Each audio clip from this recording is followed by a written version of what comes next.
नमस्कार, स्वागत है आपका योग्यता ऑनलाइन क्लासेस में। मैं हूं श्रवण कुमार सागर। इस वीडियो में हम आपके लिए लेकर के आए हैं एनटीएससी एग्जाम 2023-24 का मॉडल पेपर क्लास 10th के लिए, और यह है पार्ट 2। पार्ट 1 में हमने साइंस के सभी 40 प्रश्नों का आंसर की आपको बता दिया था। तो इस वीडियो में हम मैथ में 20 क्वेश्चन पूछे जाते हैं एनटीएससी एग्जाम में, तो मैथ के 20 प्रश्नों का आंसर की देखने वाले हैं सॉल्यूशन के साथ।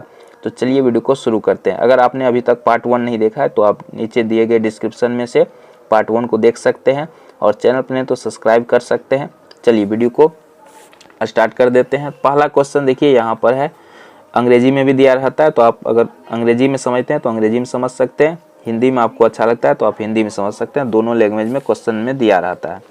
तो 41 का क्वेश्चन है, पाई है। पाई क्या है? एक अपरिमेय संख्या, एक परिमेय संख्या, एक अभाज्य संख्या, एक संयुक्त संख्या। तो क्या हो जाएगा? एक अपरिमेय संख्या है।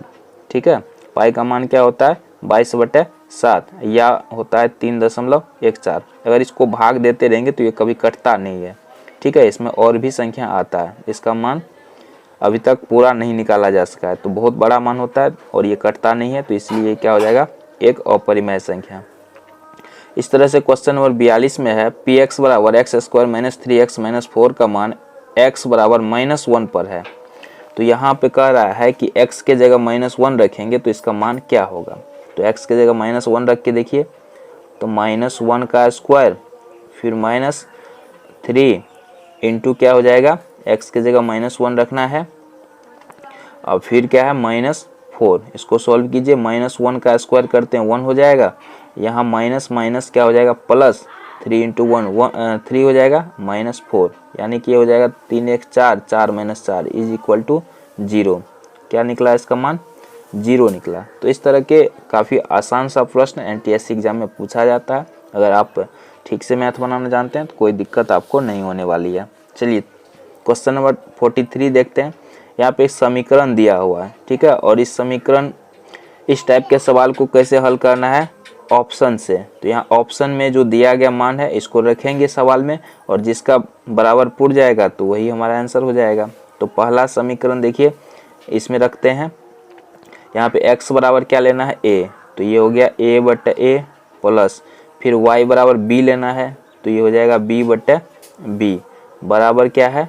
2 है। तो इसको सॉल्व कीजिए, a b का लॉस हो जाएगा ab, a से भाग देंगे ab में b हो जाएगा, यहाँ पे क्या हो जाएगा? ab, फिर b से ab में भाग देंगे b कटेगा a, तो ये भी हो जाएगा ab, तो ये हो गया 2ab/ab, 2ab/ab, ab कट जाएगा तो बराबर क्या बचा? 2 बराबर 2।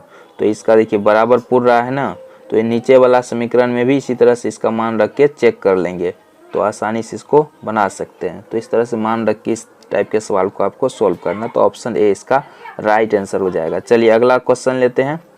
यहाँ पूछा गया, भुजा ए का समबाहु त्रिभुज की ऊंचाई है। देखिए समबाहु त्रिभुज किसको कहते हैं? जिस त्रिभुज की तीनों भुजा आपस में बराबर हो। तो यहाँ पे देखिए ये भी ए होगा, ये भी ए होगा, ये भी ए। अब कह रहा है इसका ऊंचाई निकालने के लिए, तो ये बीच वाला क्या होता है? ऊंचाई। ये हो गया ऊंचाई, तो ये हमें निकालना है कितना होगा। तो इसके लिए हम क्या कर सकते हैं?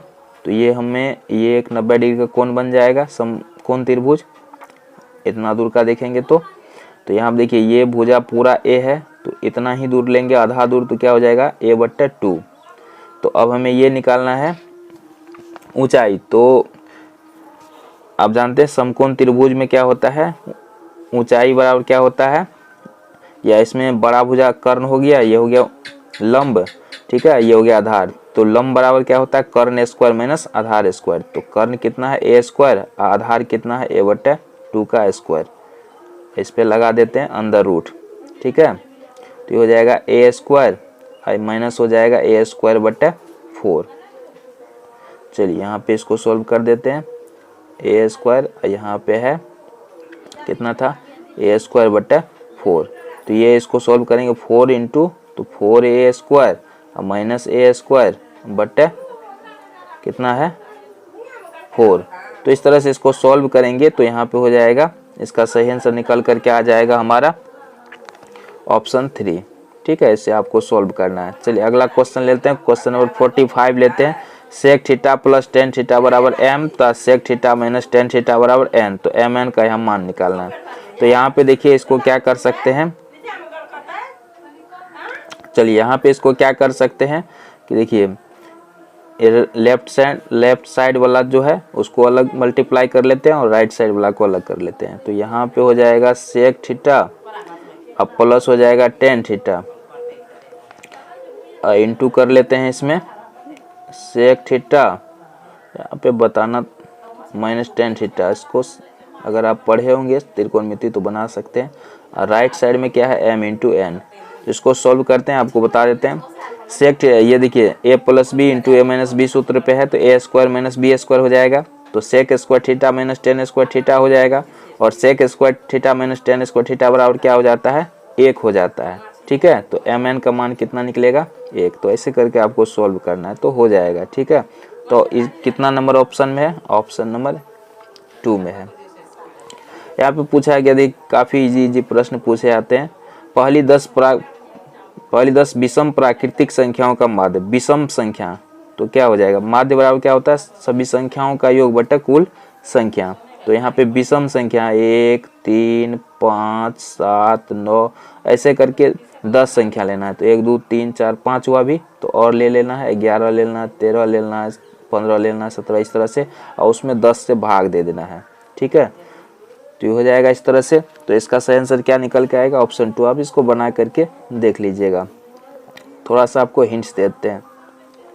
तो यहाँ पे पूछा गया निम्न समीकरणों के युग्म का हल होगा, तो यहाँ पे भी समीकरण वाला सवाल आया। तो बताया था आपको कि ऑप्शन से इसको सॉल्व करना। तो ऑप्शन में मान रख दीजिए, x कितना दिया है, 9 दिया है, y 5 दिया है, तो x के जगह 9 रख दीजिए, y की जगह 5, 9 5 14, देखिए पूर रहा है ना। नीचे वाला में दीजिए मान, यहाँ पे x माइनस वाई बराबर 4 है, तो x के जगह 9 और y की जगह 5, ये भी पूर रहा है 4। देखिए पहला ही ऑप्शन से पूर गया, तो ये ऑप्शन ये सही हो जाएगा। नहीं पूरता तो दूसरा ऑप्शन ट्राई करते हैं। इसी तरह से 48 का देखिए, तो ये थोड़ा बड़ा सवाल है, तो इसको यहाँ बनाना संभव नहीं है, इसका आंसर बता देते हैं, आप लोग इसको बना करके देखिए। ऑप्शन 3 इसका राइट आंसर हो जाएगा। इसी तरह से क्वेश्चन नंबर 49 का जो है ऑप्शन नंबर 2 हो जाएगा। ये सब सवाल स्क्रीन पर बताना संभव नहीं है, इसको छोड़ रहे हैं, आंसर आपको बता देते हैं। 50 का हो जाएगा ऑप्शन 4 हो जाएगा। ठीक है, ये त्रिकोणमिति का सवाल है, हाइट एंड डिस्टेंस का, तो अगर आप बनाए होंगे तो आसानी से इसको बना सकते हैं। चलिए इसी तरह से इस सवाल को देखते हैं।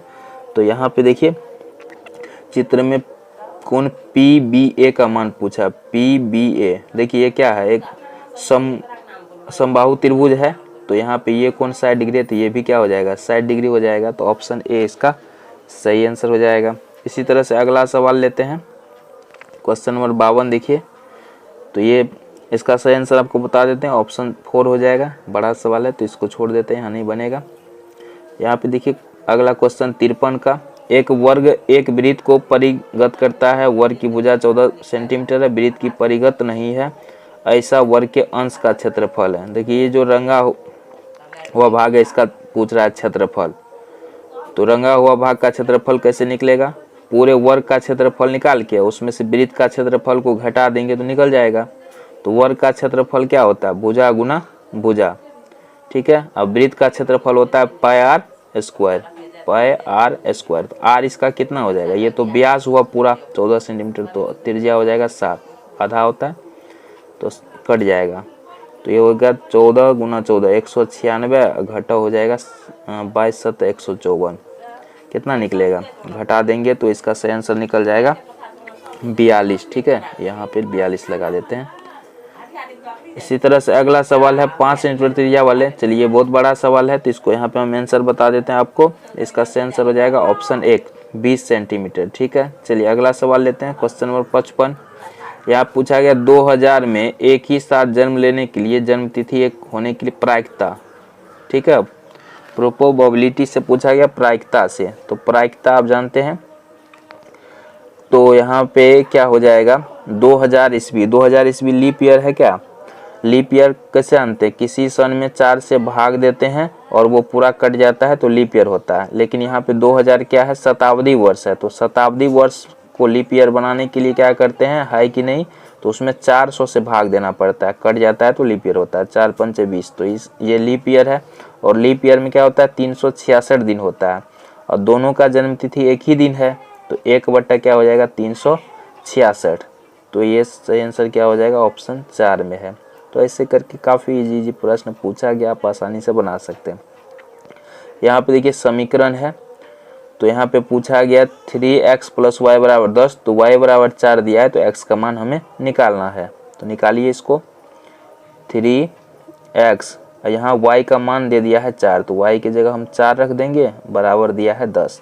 तो अब इसको सोल्व करना है। तो 3x बराबर क्या होगा, 4 इस साइड आएगा तो घटेगा 6, तो x बराबर क्या निकलेगा, 2 निकलेगा। तो 2 किस ऑप्शन में, ऑप्शन नंबर 3 में। तो ऐसे आप बना सकते हैं। अगला सवाल देखिए, ये त्रिकोणमिति से है। इसको सॉल्व करने के लिए आप क्या करना है, इसका परिमयीकरण कर देना है। तो साइन थीटा इंटू क्या हो जाएगा, 1 - कॉस थीटा, इस तरह से अपरटा में भी हो जाएगा 1 + कॉस थीटा इंटू हो जाएगा 1 - कॉस थीटा, सॉरी यहाँ पे 1 - कॉस थीटा। इस तरह से परिमयीकरण कर देंगे तो ये निकल कर के आ जाएगा। तो इसका सही आंसर आएगा जो ऑप्शन नंबर 2 आ जाएगा। ठीक है, चलिए अगला सवाल लेते हैं। 8 मीटर लंबी रस्सी से घोड़ा को आयताकार मैदान में बांधा गया। देखिए आयताकार मैदान है, यहाँ पे घोड़ा को बांध दिया है 8 मीटर लंबी रस्सी से। तो घोड़ा इतना दूर में घास चरेगा। ठीक है, तो यहाँ पूछा है मैदान के अंश का क्षेत्रफल, मतलब कितना घास चरता है उसका। तो वृत्त का क्षेत्रफल निकाल दीजिए, यहाँ से तो हो जाएगा। तो वृत्त का क्षेत्रफल क्या होता है, πr²। तो पाई कितना है, चलिए पाई ही रहने देते हैं।